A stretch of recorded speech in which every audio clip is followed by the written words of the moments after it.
There are certain dishes which have lasted the test of time. Those great classics, a steak au poivre, a duck à l'orange, a beef bourguignon. We still see them on menus today. And if we go back to the old world of gastronomy, Escoffier's world, they're on the menus then. And why have they stood the test of time? Because they're delicious, because we want to eat them, we want to make them. But my favourite is a steak au poivre. And I've eaten it all over the world. But trust me when I say this.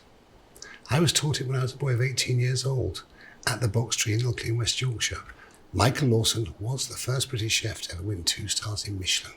He'd done his apprenticeship in the same kitchen my father had done his apprenticeship, the Queen's in Leeds, in the French room, with a chef called Paul Labarbe. And he taught me. Very simple, very straightforward, never strayed from the classics. All he did was refine things. And that's why I always say we live in a world of refinement, not invention. So to begin with, we make the sauce. Take our onion. Remove the core. It serves no purpose. And just coarsely chop your onions. No need for them to be fine. Slice a little garlic. Okay, a little clarified butter. You may ask, what's clarified butter? It's normal butter, melted and cooked to separate the fat from the butter. That's what it is. In with your onions. Wilt your onions down. A little cracked pepper. As I always say, the amount of cracked pepper depends on how spicy you like your peppered steak. It's your choice. That's the beauty of cooking. A recipe is only a guideline. It shouldn't dictate you. The only thing that should dictate is your palate. There we are. Time to add the brandy.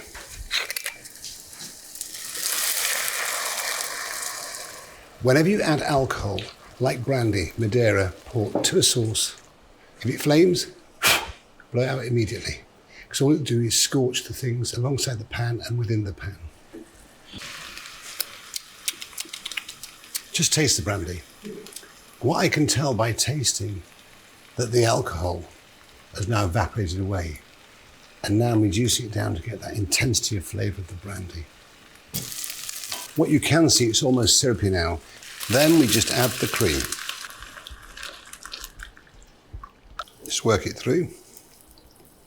Bring to the boil, and then cook it to a coating consistency of a spoon.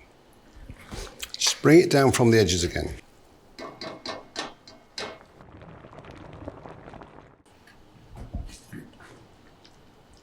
So now it's time for the brown stock.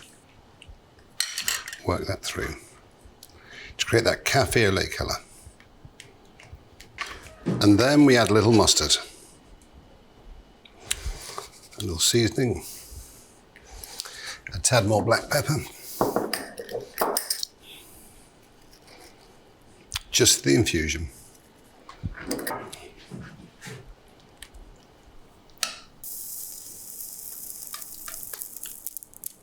Now you've achieved the coating consistency you require. And then what we do is cover with cling film. Just for the infusion. It's as simple as that. And then we'll readjust at the end, just before we pass it through the sieve. It's now time to prepare the steak. And that's very simple. Straight down the middle. And then half again. So, take our finely ground black peppercorns, a little corn flour, and this is one of Little Box Tree's secrets. Just mix it with the peppercorns. Just work it through with your fingers. Very few people know this secret, but this is how you keep the crust. Now place the steaks onto the cracked pepper and the corn flour. Just press them down. So just a little bit of pressure, so not to lose the shape of the steak. And there we are. So, place your steaks in the dry pan. When I say dry, no fat. Season. Let the heat come into it, so therefore it sets it. The protein and the corn flour now can do their work. You slowly cook that peppercorn to get the heat out of it. Just softens it a little bit. And the next stage is a little clarified butter.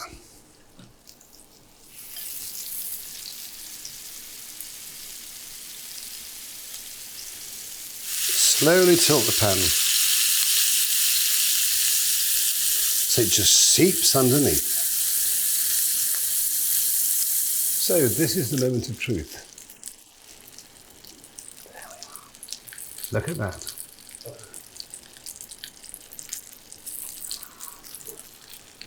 And work your pan, because when you think a stove is like a piano, this is cooler than that. So you may have noticed that sometimes I just move the pan. That's so it cooks evenly. So, very gently.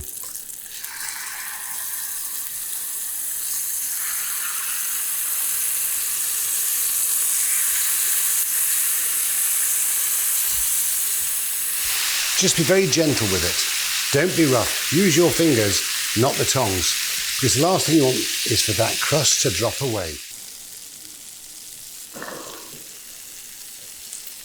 The steak is cooked medium rare. It's rested, it's releasing its juices, and now is the time to finish. So there's our sauce, which is infused. We'll check once more for seasoning, a little bit more salt. And now is the moment where we pass it on. And be generous with sauce. There's nothing worse than getting a large piece of meat with a little bit of sauce. And just flood with the sauce onto the centre of the stove and bring the heat back in.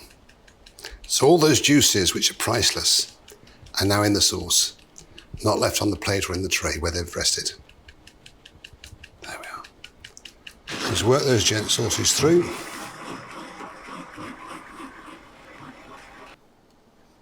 Look at that coating, so it's got texture, it's light, but it's got real flavour. And now serve. Steak au poivre, how the boxer used to make it all those years ago. And in my opinion, the only thing to serve with the steak au poivre is fantastic chips. Cooked fresh, to order, and then a green salad. But don't dress it, don't season it until you've eaten the steak and the chips. Just indulge in those two flavours. And that's the perfect dinner. For now I'm going one of my favourite sauce, with a red wine sauce. It's called a Bordelaise. If you use a Bordeaux wine, it's called a Bordelaise. If you use Burgundy wine, it's called Burgundy sauce. So it depends which part of France you are doing the sauce. But it is roughly the same, except for the Bordelaise, we put some marrow on top. And that sauce goes very well with a piece of beef, mainly with beef, a rib of beef, sirloin steak with Bordelaise sauce. I'm going to start by melting a touch of butter. A lot of sauce in France include wine because they produce a lot of wine. So many sauce got red wine, not pink wine, no, because that's only for the girls. When the butter is melted, we put some shallots.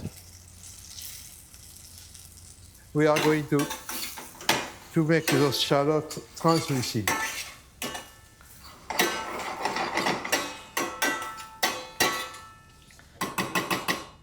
So you take quite a strong wine. It doesn't need to use a Chateau wine, which is very expensive. Just take something, a good strong wine. Always put only half of the wine, never the full quantity. Because what I like to do is to reduce the first half until it's a glaze, and after put the second half of the wine and reduce it only by half. Then I put the veal stock.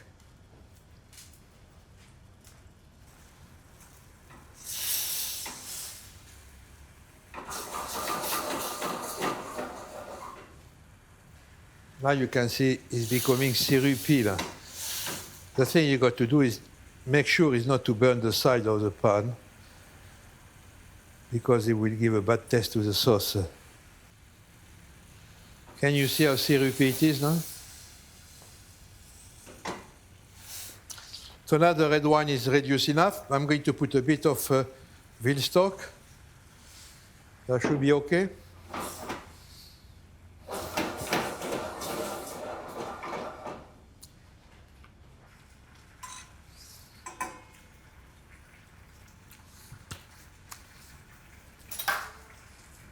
I'm going to add a bit of marrow.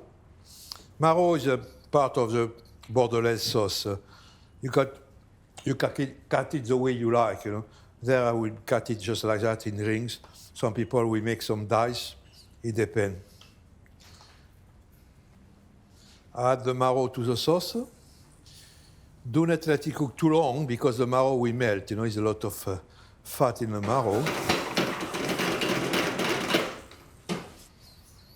That's it.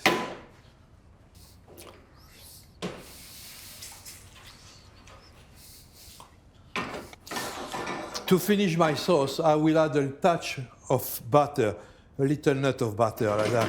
What butter does to the sauce, except to make it richer, it will give a nice glaze. You know, the sauce is shiny when you put it on top of your steak. A sirloin steak or rib of beef, it shines. So it makes it more appetizing. So that's my Bordelaise sauce, fantastic. After making a nice Bordelaise sauce, I'm going to show you how to use it. On its own is not very interesting, but if you use it with a nice piece of beef, that's where it gives its best. So I'm going to show you how to cook a nice piece of fillet. What you look when you buy from your local butcher a piece of beef, you know, is what we call a marbling. You say you got the cut, and there you got a piece of fat. In fact, it's fat, you know. It's just, but because it looks like that, it looks like a piece of marble, and it's very important to have some marbling. That's what gives a taste to the beef, and the beef won't be dry like that. So now I'm going to put some seasoning, salt, and pepper.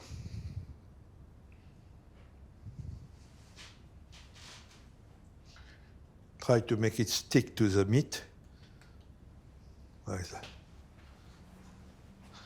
Take a small pan, some oil,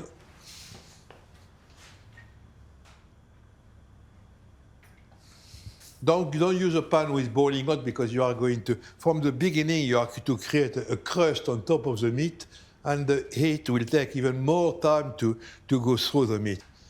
You have to put the lamb light to check if the oil is hot enough, and you can see it makes a little noise, so now it's ready.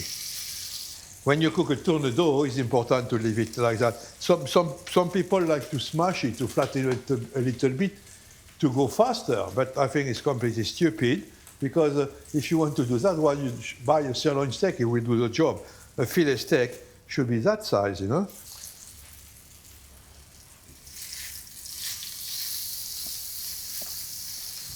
You got to maintain a certain temperature, not too hot. If you go far too hot, you are going to burn the outside, or it will be a very thick crust and not very nice. But you got to control the heat of the pan. But I'm looking now, you know, I just want to cook it to the point the customer will like it, you know. So, like I said, most of the customer wanted medium rare. It's medium rare, but so that will take a bit more time. So you can test it with your hand. Maybe it's a bit gimmicky, I don't know, but see if you do that, so there is soft, so that's blue. If you do the next finger, it's a bit harder, so it's rare. If you do the next finger, it's even harder, so it's medium. And if you do with the little finger, it's hard, so it's well done. I wouldn't guarantee it, but you can always try at home.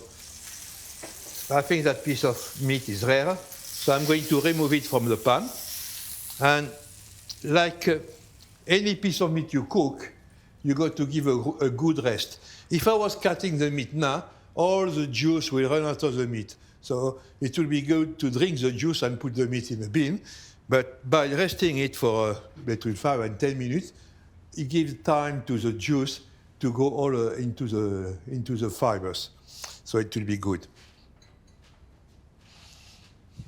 So I'm cutting the meat in an oblique cat.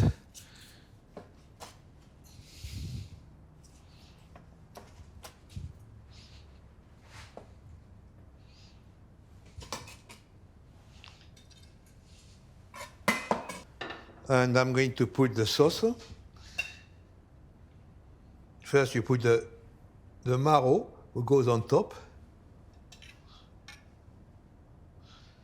And the sauce will be all around the meat. When you cut meat, you never put the sauce on top of it, because just is mainly for aesthetic. You know, if I was putting all the sauce on top, you cannot see how it's cooked. So, by tradition, we don't put any sauce on a piece of cat meat. And that's it. That's filet de bœuf, sauce bordelaise. Bon appétit.